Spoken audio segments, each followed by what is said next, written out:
Elle attendit que les lumières de la cabine s'atténuent. Ce n'est qu'à ce moment-là, lorsque la plupart des passagers avaient remonté leur couverture jusqu'à leur poitrine, ou s'étaient appuyés contre les hublots, les yeux fermés, qu'Élise ouvrit la fermeture éclair de la pochette en toile délavée, posée sur ses genoux. Sa main bougeait lentement, prudemment. Dans ses bras, sa fille, son bébé, dormaient. Elle était chaude, enfin calme. Sa fièvre était tombée des heures plus tôt, mais l'inquiétude, elle, n'avait pas disparu. 7 mois, si douce contre sa poitrine. Son poids était à la fois un réconfort et une pression. Les doigts d'Élise fouillèrent au-delà des mouchoirs pliés et d'une tétine pour atteindre les pièces de monnaie. Non pas qu'elle en ait eu besoin tout de suite, mais parce qu'elle avait besoin de savoir. Elle posa les pièces sur la tablette en plastique, une par une. Des pièces de 2 euros, d'1 euro, de 50 centimes, quelques pièces de 10 centimes un peu collantes. Elle compta en silence, les lèvres serrées, le dos tourné à l'homme assis à côté d'elle. 11 € et 72 centimes. C'était tout ce qui lui restait. Pas dans son sac à main. Au monde. Le plan avait été simple. Elle achèterait le billet pour Lyon. Elle prendrait un vol de nuit. Elle atterrirait, achèterait du lait en poudre pour Camille et prendrait un bus pour le funérarium avant midi. Le corps de son frère serait là. Elle devait y être, elle aussi. Mais le lait en poudre coûtait plus cher que dans ses souvenirs. Elle avait vérifié le prix 2 fois. 35 €, taxes comprises. Et à cet instant, assise sur le siège 21A en classe économique avec un bébé blotti contre sa poitrine, il lui manquait plus de 20 € pour nourrir sa fille. Ce n'était pas seulement embarrassant, c'était humiliant. C'était dangereux. Elle savait à quelle vitesse les bébés se déshydratent. Elle avait lu les avertissements.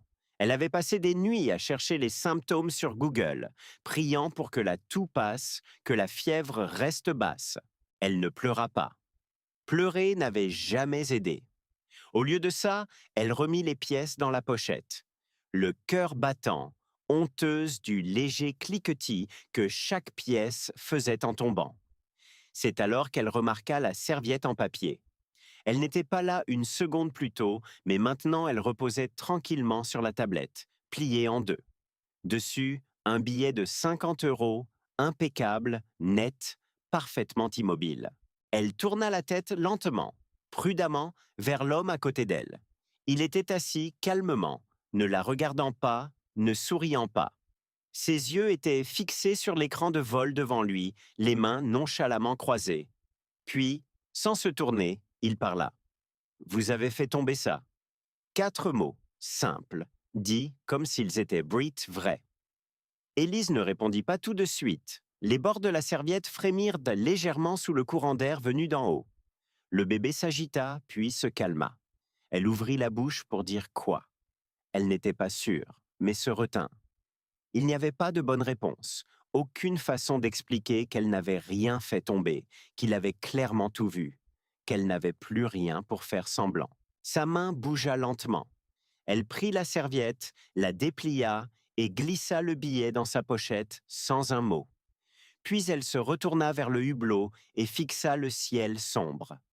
Elle ne parla plus pendant le reste du vol, mais pour la première fois en 2 jours, elle s'autorisa à expirer complètement.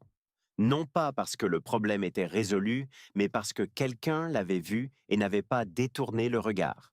Les roues touchèrent le sol juste après 1h47 du matin. L'avion se dirigea vers la porte d'embarquement avec le doux gémissement des systèmes hydrauliques et le soupir métallique de l'arrivée. Les passagers sortirent de leur sommeil. Les téléphones se remirent à vibrer. Les lumières du plafond clignotèrent et s'allumèrent. Les gens attrapèrent leurs sacs et leurs manteaux, pensant déjà au lendemain. Élise resta assise, attendant que le couloir se vide. Camille dormait toujours dans ses bras, les joues roses de chaleur, sa respiration lente et régulière. Élise ajusta la couverture autour de sa fille, puis rassembla lentement ses affaires. La pochette, le sac à langer, le porte-bébé qu'elle ne pouvait pas se permettre de mettre en soute. Le temps qu'elle descende de l'avion et entre dans le terminal presque vide, il était plus de 2h10 du matin. Lyon sentait la pluie. L'aéroport était calme, dépouillé de son chaos diurne. La plupart des boutiques étaient fermées. Quelques équipes de nettoyage s'activaient au loin. Et en haut, une annonce de sécurité tournait en boucle toutes les 6 minutes. Élise trouva un banc près de la livraison des bagages. Il était froid contre son dos. Elle serra Camille contre elle en composant le numéro sur son téléphone, celui d'un service de navette local qu'elle avait noté avant de quitter Marseille. L'appel n'aboutit pas. Elle essaya de nouveau. Rien. Une autre compagnie, fermée aussi. Elle vérifia l'application pour les VTC. Le prix était le double de ce qui lui restait. Elle actualisa. Toujours trop cher. Elle éteignit son écran et resta immobile. Quelques voyageurs passèrent, tirant leurs valises, les yeux fixés droit devant. Personne ne la regarda. Elle ne s'y attendait pas. Sa fille s'agita, pressant son visage contre le col d'Élise. La chaleur de son petit corps serra la gorge d'Élise. Elle pressa son front contre celui de Camille et ferma les yeux. « Est-ce que ça va ?» La voix venait de derrière elle, calme, basse, familière. Elle se retourna. C'était lui, l'homme de l'avion, celui du billet de 50 € et de la serviette. Il se tenait à quelques pas, un manteau plié sur un bras, son bagage à main à ses côtés. Élise se redressa un peu. « Je vais bien », dit-elle rapidement. Il hocha la tête une fois. « D'accord. »« Quelqu'un vient vous chercher ?» demanda-t-il, la voix toujours égale. Elle hésita. Elle pourrait mentir, dire oui, faire semblant. Mais il y avait quelque chose dans la façon dont il la regardait. Pas intrusif, pas mielleux, juste humain. Stable. « Non, » dit-elle, « plus maintenant. » Il jeta un coup d'œil au terminal vide, puis de nouveau à elle. « J'ai une voiture qui m'attend. » Les yeux d'Élise se plissèrent légèrement. Elle secoua la tête avant qu'il ne puisse ajouter quoi que ce soit. « Vous n'avez pas à... »« Je ne vous propose pas de vous sauver, » dit-il, « juste de vous déposer. » Elle hésita encore, baissa les yeux sur Camille, puis les releva vers lui. « S'il vous plaît, » ajouta-t-il, « laissez-moi faire quelque chose de bien ce soir. » Il y eut une pause, une longue, puis elle hocha la tête juste une fois. D'accord. Le parking était froid et humide. Sa voiture, un SUV électrique noir, était garée près de la sortie. Pas de chauffeur. Il lui ouvrit la portière passager sans un mot et l'aida à installer Camille sur la banquette arrière. À l'intérieur, l'air était chaud, avec un léger parfum d'agrumes. Ils roulèrent en silence pendant un moment. Les lumières de la ville défilaient, floues, derrière la vitre. Élise ne demanda pas où ils allaient. Elle était trop fatiguée pour discuter. Quand elle parla enfin, sa voix était basse, plate d'épuisement. « Je suis ici pour l'enterrement de mon petit frère. » Il lui jeta un bref regard. « Je suis désolée, » dit-il.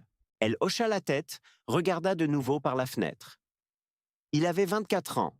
Il travaillait dans un atelier d'usinage. Il y a eu un accident. Elle n'en dit pas plus. Elle n'en avait pas besoin. L'homme gardait les 2 mains sur le volant, mais quelque chose changea dans sa posture. Ses épaules s'affaissèrent, sa mâchoire se crispa. « Comment s'appelait-il » demanda-t-il doucement. « Lucas, » dit-elle. « Lucas Moreau. » Un temps passa. Le feu de signalisation devant eux passa au rouge. Il ralentit la voiture et s'arrêta. Puis il murmura, presque pour lui-même. « J'ai connu un Lucas Moreau. » Élise se tourna vers lui. « Quoi ?» Il ne répondit pas tout de suite. Au lieu de ça, il la regarda avec une étrange intensité. Pas de la peur, pas de la confusion, mais quelque chose de plus profond. Puis le feu passa au vert et la voiture redémarra. Mais le silence qui suivit n'était plus seulement du silence. Il était rempli d'autre chose, de non-dits. Et l'histoire, quelle qu'elle soit, ne faisait que commencer. Le funérarium était silencieux, niché entre des arbres nus et une colline noyée de brouillard dans la banlieue de Lyon. Tout n'était que gris feutré et bruit de pas étouffés. Élise entra, serrant Camille contre elle, les bras endoloris, mais le visage calme. Elle n'avait pas pleuré. Pas encore.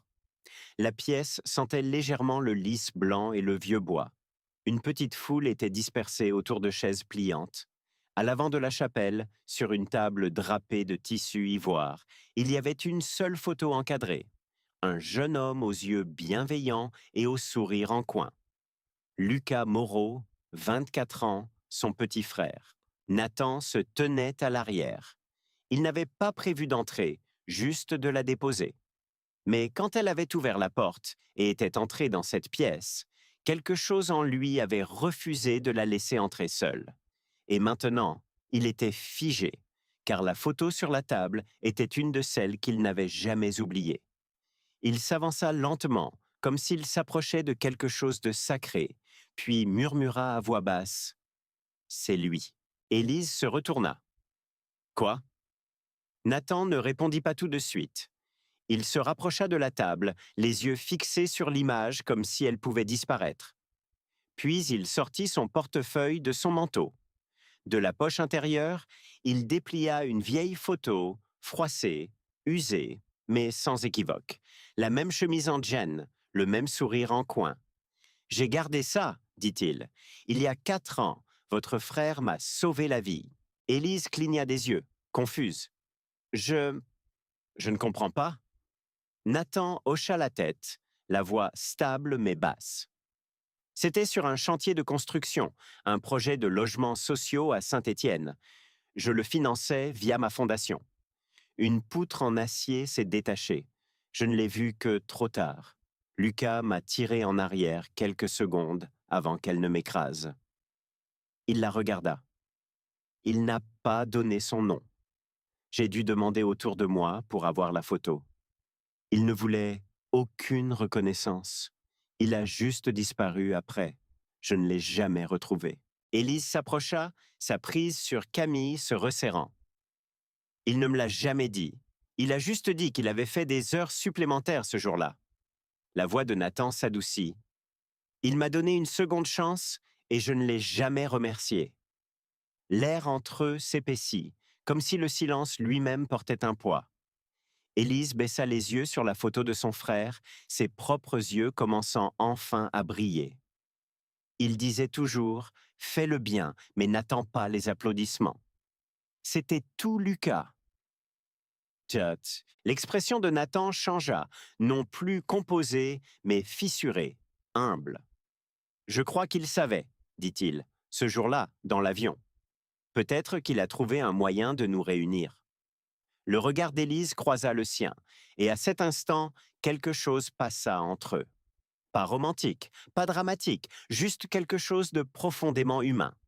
Une reconnaissance silencieuse que leur vie, autrefois séparée, s'était croisée pour une raison.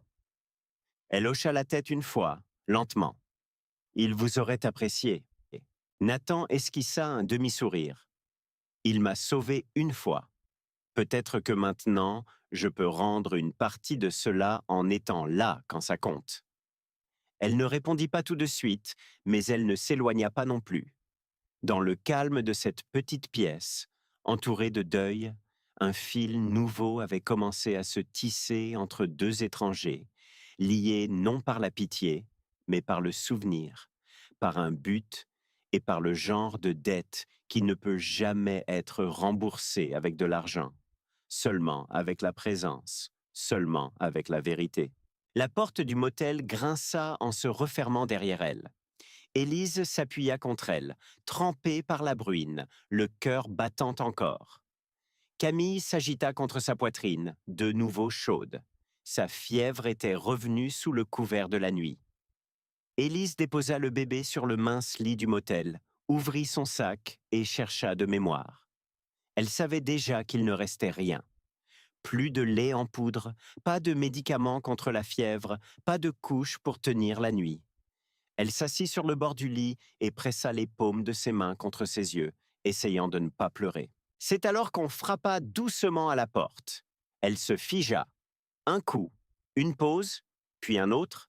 Poli, pas pressant. Elle s'approcha lentement, regardant à travers le judas.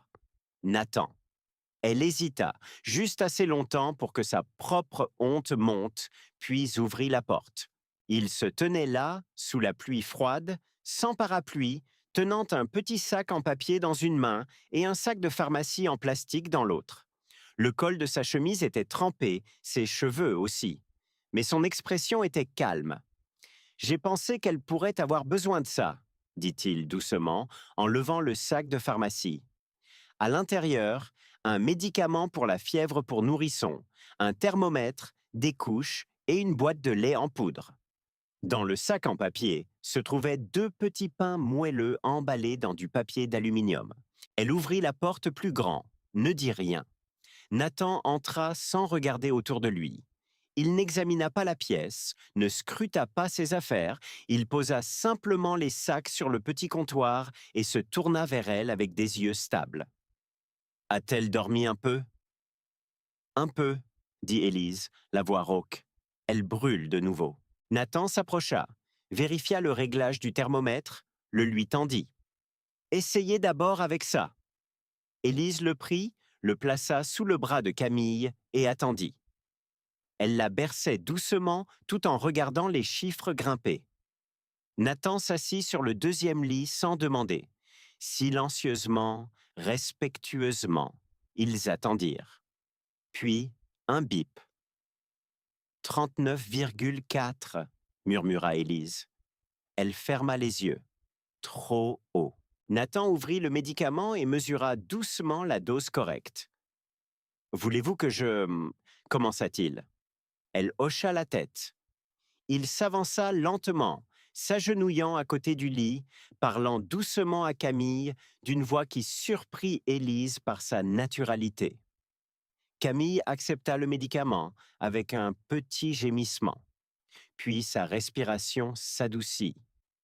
Élise le regarda longuement, puis dit, presque sur la défensive, « Vous n'étiez pas obligé de venir. » Nathan leva les yeux vers elle. « Je sais. » « Alors, pourquoi l'avez-vous fait ?» Il réfléchit un instant avant de répondre.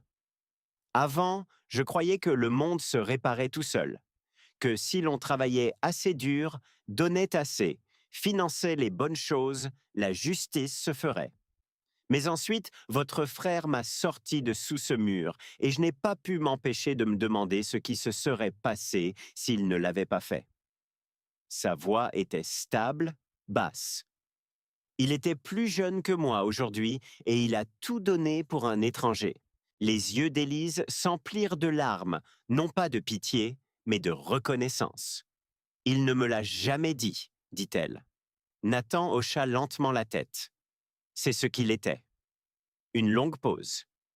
Élise s'assit de nouveau à côté de sa fille, écartant une boucle humide du front de Camille. « Je n'ai laissé personne s'approcher depuis le jour de ma naissance, » dit-elle. « Pas une seule fois. Même mon propriétaire ne connaît pas son nom. » Elle le regarda. « Mais vous continuez d'apparaître. » Nathan ne sourit pas. Il soutint simplement son regard. « Parce que quelqu'un l'a fait pour moi une fois et je n'ai jamais pu le lui dire. Ça a tout changé. » Camille s'agita de nouveau, cette fois, non pas de fièvre, mais de faim. Élise attrapa le lait en poudre. Sa main tremblait. Nathan se leva, se dirigea vers le comptoir et prépara le biberon sans qu'on le lui demande, comme s'il l'avait déjà fait. Chaque mouvement était délibéré, calme. Élise regarda en silence. Quand il lui tendit le biberon, leurs doigts se touchèrent brièvement, mais quelque chose passa entre eux. Pas romantique, pas lourd, juste réel. Elle prit le biberon, nourrit Camille et murmura « Merci ». Nathan se rassit. Il ne dit pas un mot, il resta simplement. Pendant les 20 minutes suivantes, rien n'eut besoin d'être dit. Camille buvait lentement, la pluie tapotait sur la vitre, la pièce resta sombre, silencieuse, sûre. Et pour la première fois depuis des mois, Élise ne portait pas tout, toute seule. Elle ne savait pas ce que c'était, ni où cela mènerait. Mais cette nuit-là, dans une chambre de motel bon marché avec un chauffage cassé et un enfant en convalescence sur le lit, quelque chose de non dit avait commencé à se former. Pas un sauvetage, pas une romance. Une restauration, un retour silencieux au sentiment que peut-être, juste peut-être, il y avait encore des gens dans le monde qui ne s'en allaient déjà pas. La lumière dans la chambre de motel était terne et bleue quand Élise ouvrit les yeux. Son corps était endolori d'avoir tenu Camille toute la nuit, mais le bébé dormait enfin paisiblement.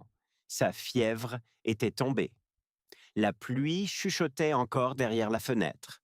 Nathan était parti. Elle ne s'attendait à rien d'autre. Élise se redressa lentement, écartant quelques mèches de cheveux du front de Camille. Elle enveloppa son bébé plus étroitement dans la seule couverture propre qui restait, puis se dirigea vers le minuscule lavabo pour s'asperger le visage d'eau. Son téléphone vibra. C'était son oncle.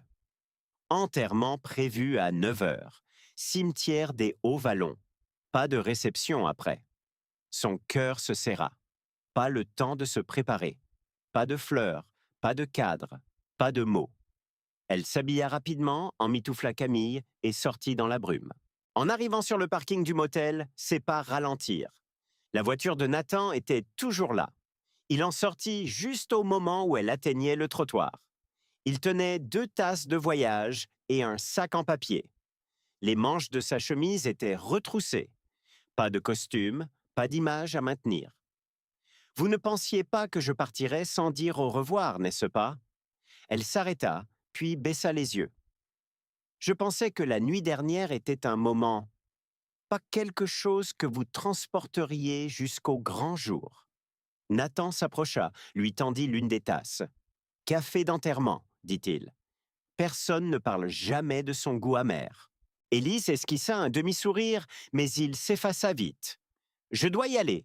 Mon oncle m'attend au cimetière. Je ne peux pas vous en demander plus. Vous ne demandez rien, dit Nathan. Je propose et je conduis. La route était calme.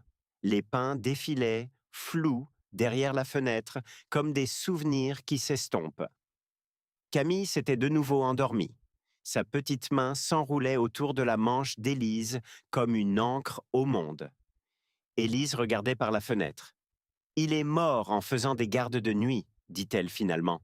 Il essayait d'envoyer de l'argent pour les couches. Il n'avait même pas encore rencontré Camille, mais il continuait de l'appeler sa nièce qui allait conquérir le monde. Nathan l'écoutait. Il réparait les choses cassées, de vieilles radios, des ventilateurs grillés, des trucs que les gens jetaient.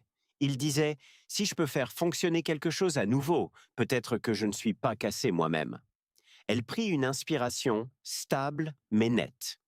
Mais personne ne l'a réparé, lui. Nathan lui jeta un regard. Sa voix était stable. J'ai grandi en pensant que je devais tout mériter, que rien n'arriverait si je ne le construisais pas moi-même. Mais j'avais oublié combien de personnes portent des poids qu'elles n'ont jamais demandés. Combien survivent, tout simplement. Le silence s'étira, doux mais plein. Puis Nathan dit, presque pour lui-même, « Il y a des gens dans ce monde qui n'ont pas le droit de tomber, car trop de personnes dépendent d'eux pour rester debout. » Élise se tourna, ses yeux vifs. Exactement. Le cimetière était petit. L'herbe détrempée par la pluie formait des flaques autour des pierres fissurées. Son oncle se tenait à côté de la tombe fraîchement creusée, les épaules voûtées sous un manteau trop grand. Il fit un signe de tête à Élise, puis s'excusa discrètement. Seul Nathan resta en arrière. Élise s'agenouilla, plaçant un papier plié à côté de la pierre. C'était la dernière lettre que Lucas avait envoyée, une carte d'anniversaire avec un smiley dessiné à côté d'une phrase maladroite. « Tu es plus forte que tu ne le penses, et je t'aime quand même. » Les larmes montèrent à ses yeux, mais ne coulèrent pas. Nathan attendit derrière elle, lui laissant de l'espace. Puis elle se leva et murmura sans se retourner. « Pourquoi êtes-vous vraiment là ?» Nathan prit un temps. « Je ne savais pas qui vous étiez quand j'ai proposé de l'aide, et je ne le sais toujours pas complètement. Mais j'étais assis à côté de quelqu'un qui essayait de disparaître en elle-même, et au lieu d'avoir pitié d'elle, j'ai voulu comprendre. » Élise se tourna lentement. « Et maintenant ?» Il la regarda attentivement. Maintenant, je veux arrêter de supposer que les gens vont bien simplement parce qu'ils ne demandent pas d'aide. Une rafale de vent passa entre eux. Élise serra Camille plus fort. Je ne vais pas bien, dit-elle, honnêtement. Mais je ne veux pas être le projet de quelqu'un d'autre. Vous ne l'êtes pas, répondit Nathan. Vous êtes quelqu'un que je respecte, quelqu'un qui a continué d'avancer. C'est rare. Il marqua une pause, la voix plus basse maintenant. Et je ne crois pas au destin, mais je crois qu'il faut se montrer encore et encore, jusqu'à ce que quelqu'un croie que vous êtes sincère. Pendant un long moment, Élise ne dit rien. Puis, avec un défi las, vous pensez qu'un trajet, une tasse de café et un peu d'argent pour un motel compensent tout? Nathan hocha la tête. Non, mais c'est un début. Ils quittèrent le cimetière juste avant midi. Aucun d'eux ne parla beaucoup sur le chemin du retour, mais quelque chose avait changé. Pas entre eux, en eux. Tout n'avait pas besoin d'être dit pour être entendu. Il était minuit passé quand la porte de la chambre du motel se referma derrière elle. Élise s'adossa contre elle, ses bras toujours enroulés autour de Camille, qui dormait enfin. La pièce était silencieuse, trop silencieuse. Le genre de silence qui lui rappelait à quel point tout était temporaire. Ce toit, cette sécurité, même cette respiration. Elle ouvrit le sac à langer et vérifia le lait en poudre, assez pour un seul biberon. Ses yeux se posèrent sur son portefeuille. Elle ne l'avait pas ouvert depuis le vol. À l'intérieur, juste un billet de 5 € et 2 pièces. Elle ferma les yeux et laissa échapper une lente et tremblante respiration. Je ne peux pas continuer comme ça. Juste à ce moment-là, Camille laissa échapper un petit gémissement.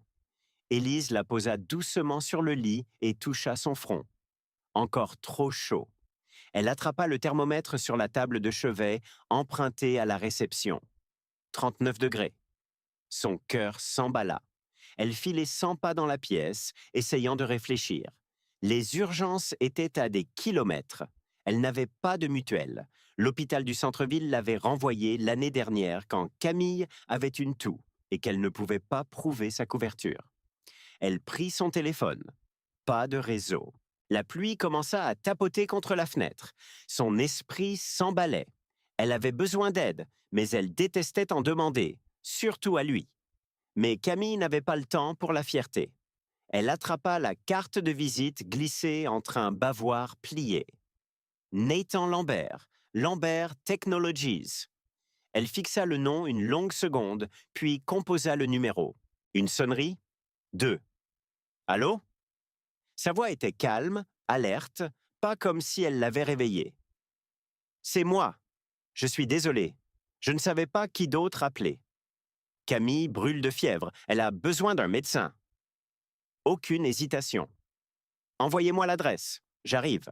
10 minutes plus tard, des phares balayèrent le parking du motel. Nathan ne se gara pas. Il s'arrêta juste devant la porte et sauta de la voiture avec une trousse médicale à la main. J'ai un pédiatre de garde au téléphone, mais allons à l'hôpital maintenant. Élise monta à l'arrière avec Camille pendant que Nathan conduisait. Elle remarqua qu'il ne posait pas de questions, ne jugeait pas. Il agissait simplement, le genre de présence à laquelle elle n'était pas habituée. À l'hôpital, la réceptionniste fronça les sourcils en voyant ses papiers. Pas de couverture, madame. Les admissions aux urgences sans mutuelle nécessitent une caution. Élise se raidit. Nathan s'avança. Elle est avec moi. Il tendit sa carte, noire et élégante, gravée de son nom. La femme derrière le comptoir cligna à peine des yeux avant de leur faire signe de passer. 1 heure plus tard, Camille se reposait dans une chambre d'hôpital faiblement éclairée, sa fièvre baissant enfin. Élise était assise à côté du berceau, les mains jointes.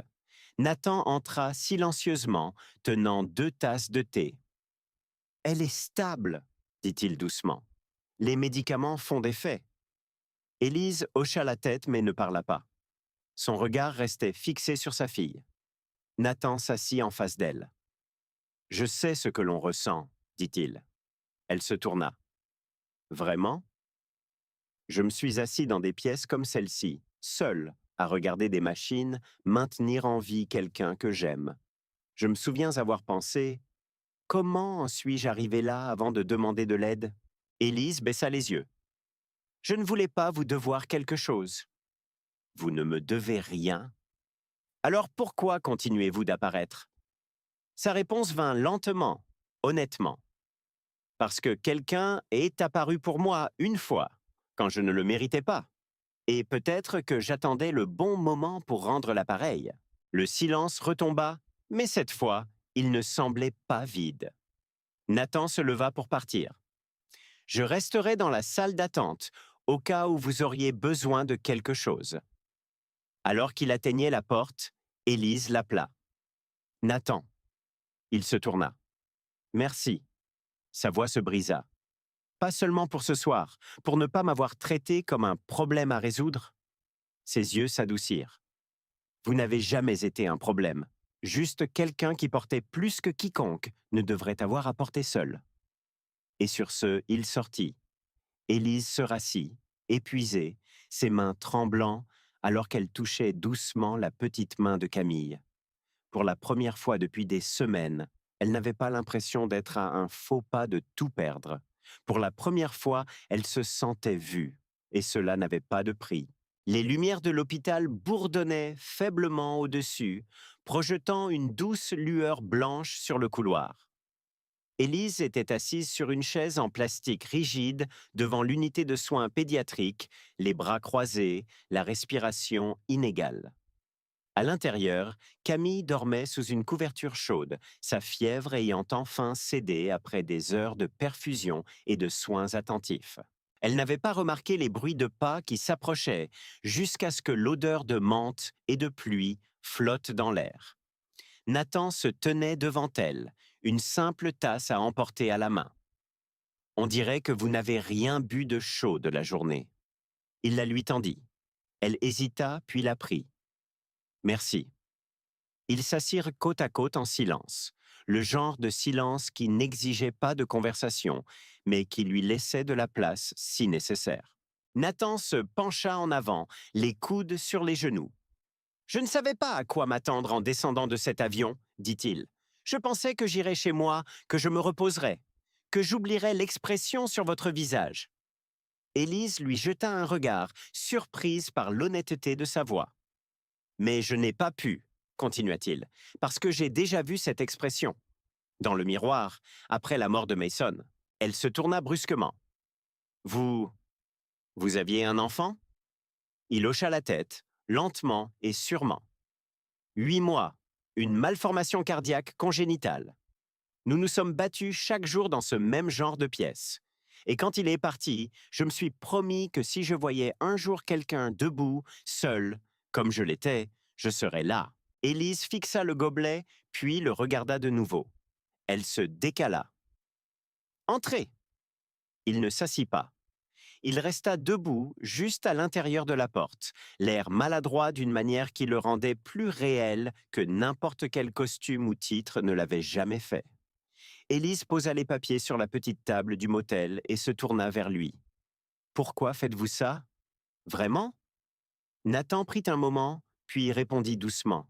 « Parce que j'ai passé des années à souhaiter que quelqu'un l'ait fait pour moi. » Elle croisa les bras. La pièce semblait à la fois trop petite et trop ouverte. Mon frère n'acceptait jamais d'aide. Il disait toujours « Si tu ne peux pas te tenir debout tout seul, tu n'as pas mérité le sol sur lequel tu te trouves. » Je sais, dit Nathan. Il m'a dit quelque chose comme ça une fois, aussi. Élise expira, tremblante. Mais j'ai un bébé maintenant, et je ne suis pas lui. Il y eut une longue pause. Elle se dirigea vers Camille, la prit doucement dans ses bras. Le bébé s'agita, mais ne se réveilla pas. Élise se retourna vers lui, tenant sa fille près d'elle. « Je suis fatiguée, » murmura-t-elle. « Et j'ai peur. Et j'ai passé les 2 dernières années à essayer de me prouver que je n'avais besoin de personne. » Nathan fit un pas en avant, mais pas trop près. « Et y êtes-vous parvenu ?» Ses yeux s'emplirent de larmes, mais elle ne détourna pas le regard. « Non, pas vraiment. » Il hocha la tête, puis plongea la main dans la poche de son manteau. Il en sortit un deuxième objet, un petit morceau de papier de cahier plié. J'ai trouvé ça dans mon portefeuille. Je n'avais pas ouvert cette partie depuis des années. C'est l'écriture de votre frère. Tata, elle tendit la main lentement, prit la note. Elle disait, à l'encre bleue et désordonnée, s'il m'arrive quelque chose, ne la laissez pas essayer de survivre à ça toute seule. En dessous, elle aime. Les larmes menacèrent de couler, mais Élise les retint.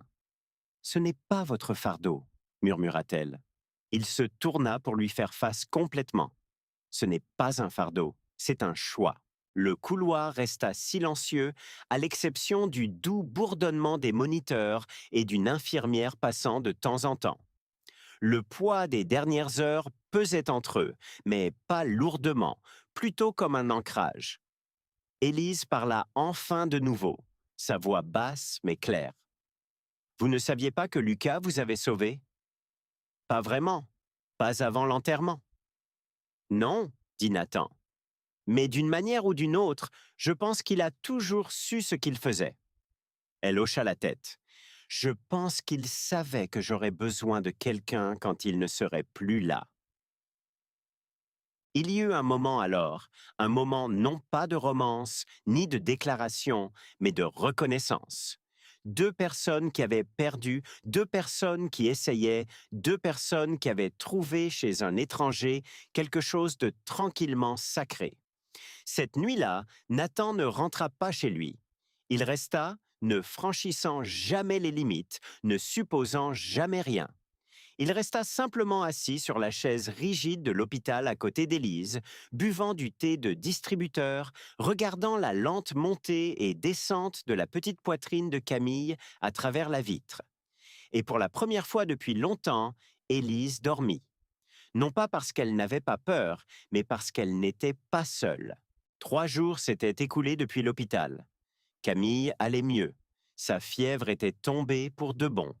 Elle mangeait de nouveau, riait de nouveau, ses petits doigts tirant sur le col d'Élise chaque fois qu'elle parlait doucement près de son oreille. Mais Élise ne dormait pas. Pas vraiment. Elle restait éveillée chaque nuit sur la chaise du motel, fixant par la fenêtre étroite une enseigne au néon vacillante. Ses pensées tournaient autour de Lucas, de Lyon, de ce qui allait suivre, d'un homme qui avait franchi la ligne invisible entre étrangers et autre chose. Puis on frappa. Il était un peu plus de 7 heures du matin quand elle ouvrit la porte, encore dans le t-shirt trop grand qu'elle utilisait pour dormir. Nathan se tenait dehors, tenant une enveloppe blanche. Elle ne dit rien. Il ne demanda pas à entrer. Je ne voulais pas appeler, j'ai pensé que c'était mieux de le donner en main propre que de l'expliquer. Il tendit l'enveloppe. Elle hésita, la prit et l'ouvrit lentement. À l'intérieur se trouvait un contrat de location soigneusement plié. Un appartement d'une chambre entièrement meublé près du parc de la Tête d'Or. 6 mois payés d'avance, charges comprises. Le bail portait son nom. Elle leva les yeux, les lèvres entr'ouvertes. Mais il parla le premier. Il n'y a aucune obligation, aucun contact, aucune condition. J'ai juste pensé que cela pourrait être quelque chose dont vous auriez besoin. Elle tomba sur la chaise. Camille murmura d'une voix ensommeillée contre son épaule. Élise fixa la note comme si elle portait tout le poids de la voix de son frère, comme si c'était la dernière chose qu'il ait jamais dite. Nathan s'assit en face d'elle, silencieux, immobile, jusqu'à ce que sa voix brise enfin l'air. « Je ne sais pas ce qu'il y a entre nous. »« Vous n'avez pas à le savoir, » répondit-il. « Pas aujourd'hui. » Tjurta. Dehors, la première lumière dorée du matin se glissait entre les fentes des rideaux du motel. Élise plia le contrat de location et le glissa soigneusement dans son sac. Pas une promesse, mais peut-être un début. Élise n'avait jamais vu le parc de la Tête d'Or au petit matin. Elle se tenait devant le petit immeuble, un soleil pâle perçant doucement à travers le brouillard. Camille dormait contre son épaule, emmitouflée dans une couverture rose délavée. Sa respiration était régulière, du genre que seuls les bébés et ceux qui les portent peuvent comprendre. Elle déverrouilla la porte. Elle grinça. À l'intérieur, il y avait un salon avec un vieux parquet, un canapé propre et une petite cuisine qui sentait légèrement le nettoyant au citron et la peinture fraîche. Une note était collée sur le réfrigérateur. Si quelque chose se casse, appelez le numéro ci-dessous. Bienvenue chez vous. N. Elle resta là longtemps, ne pleurant pas, ne souriant pas, sentant simplement chaque couche de silence dans l'appartement peser sur elle et, pour la première fois depuis des années, ne pas l'étouffer. Elle ouvrit les rideaux, la lumière inonda la pièce, de la vraie lumière. Et c'est là qu'elle décida de faire quelque chose qu'elle n'avait pas fait depuis près d'une décennie. Elle prit un stylo et écrivit une lettre à Lucas. Je ne sais pas par où commencer. Tu disais toujours que la vie ne nous devait rien, que nous devions saisir les miettes qu'elle nous donnait et apprendre à sourire en mâchant. Tu aurais détesté que j'écrive ça. Tu aurais dit que c'est une faiblesse, que parler aux fantômes ne changera rien. Mais aujourd'hui, j'ai emménagé dans un vrai appartement avec une clé qui porte mon nom, un berceau dans un coin et une fenêtre ensoleillée. Un homme m'a aidé. Pas parce que je l'ai demandé, pas parce que je l'ai mérité, mais parce que tu as laissé un morceau de ton cœur entre les mains de quelqu'un d'autre. Et d'une manière ou d'une autre, il m'est revenu. Camille a ri ce matin, Lucas. Un vrai rire de bon cœur. Elle te ressemble. J'aurais aimé que tu la rencontres. Monsieur, la lettre resta sur le comptoir tout l'après-midi. Elle n'avait pas de timbre. Elle s'en fichait. Certaines choses n'étaient pas destinées à être postées. Cette nuit-là, alors que Camille dormait dans un vrai berceau pour la première fois, Élise s'assit par terre et regarda l'horloge murale avancer. Ses mains reposaient sur ses genoux, son dos droit. Le silence n'était plus lourd. Puis un léger bourdonnement. Elle vérifia son téléphone. Nathan, j'ai oublié de demander. L'appartement est près d'une crèche avec un excellent programme. Les inscriptions sont la semaine prochaine. J'ai pensé que vous devriez le savoir. Elle fixa l'écran puis tapa. Vous pensez à tout, n'est-ce pas? Une pause. Non, juste à ce qui compte. Le message suivant arriva plus lentement, mais il resta plus longtemps à l'écran. Si jamais vous voulez qu'on se revoie, pas comme un sauvetage, juste comme des personnes, faites-le moi savoir. Élise ne répondit pas tout de suite. Au lieu de ça, elle se leva, alla vers l'interrupteur, l'éteignit, puis le ralluma.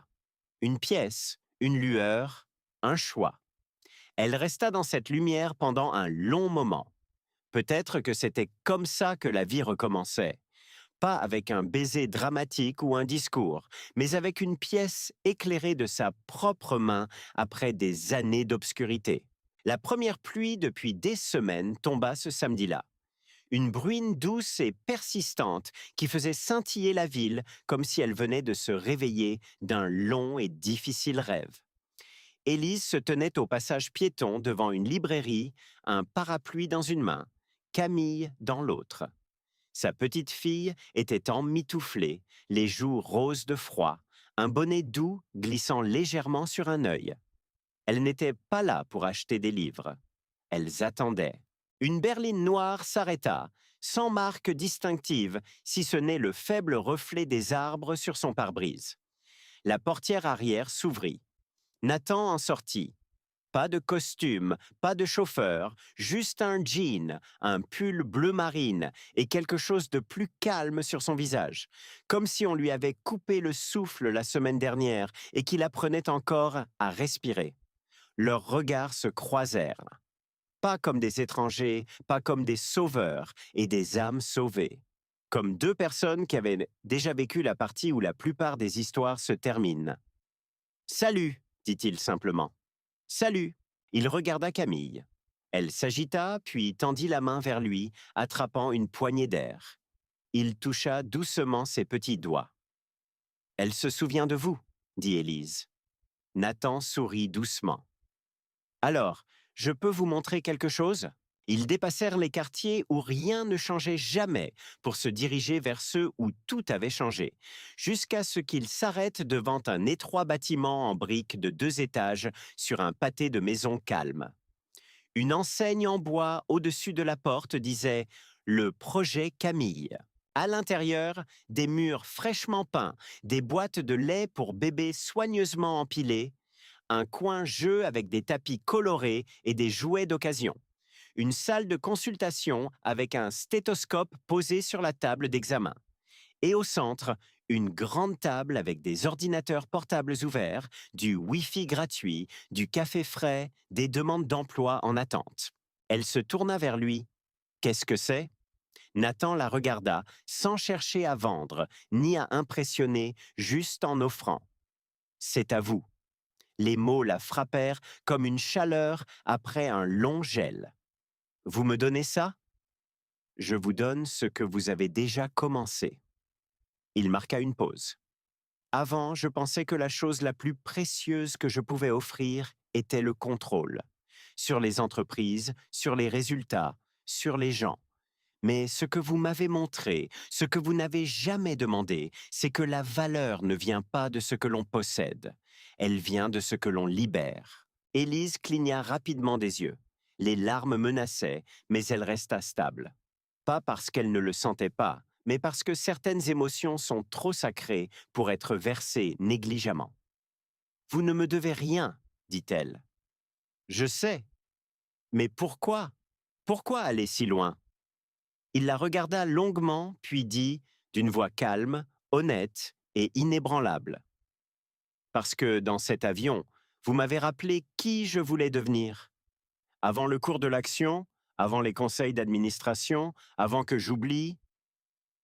Elle se détourna, fit lentement le tour de l'espace, son doigt effleura une étagère de couverture pliée, s'arrêta près d'un tableau d'affichage intitulé Besoin d'un coup de main? Prenez-en un. De petites notes manuscrites étaient déjà épinglées. Papa Solo cherche babysitter pour garde de nuit. Ticket de bus pour entretien d'embauche, s'il vous plaît. Lait en poudre laissé dans le frigo? Servez-vous si besoin. De vraies personnes, de vrais besoins, une vraie aide. Elle se retourna vers lui. Et qu'est-ce que j'en fais? Il sourit. Vous le gérez, vous le développez, vous le transmettez, vous vous l'appropriez. Et vous? Je serai là quand il pleuvra, quand ça comptera ou quand vous le demanderez. Il y eut un silence.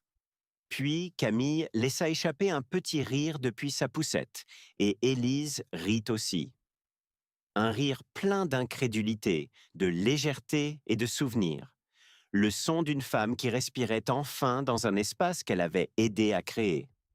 Elle s'approcha, posa sa main sur sa poitrine. Vous croyez toujours m'avoir donné quelque chose d'inestimable? Il haussa un sourcil confus. Parce que je ne crois pas. Elle se pencha, murmura contre sa joue, la voix chaude. Vous m'avez juste rendu à moi-même. Ah. Et dehors, la pluie continuait de tomber. Mais à l'intérieur, une femme, un enfant et un homme se tenaient au centre de quelque chose qui ne pouvait être mesuré. Seulement vécu. Pas sauvé, pas endetté. Juste chez eux. J'aimerais beaucoup savoir d'où vous nous suivez. De quelle ville? De quel pays? Et surtout, qu'avez-vous pensé de cette histoire? Vos impressions sont très précieuses. Où que vous soyez dans le monde, je vous envoie toutes mes pensées et j'espère de tout cœur que vous et vos proches êtes toujours en paix et en sécurité. C'est mon souhait le plus sincère pour vous tous. Si vous aussi, vous avez une histoire fascinante, une expérience touchante ou une anecdote que vous aimeriez partager, n'hésitez pas à la raconter en commentaire. Nous sommes tous impatients de vous lire et de découvrir vos récits pour que toute notre communauté puisse en profiter. Prenez bien soin de vous.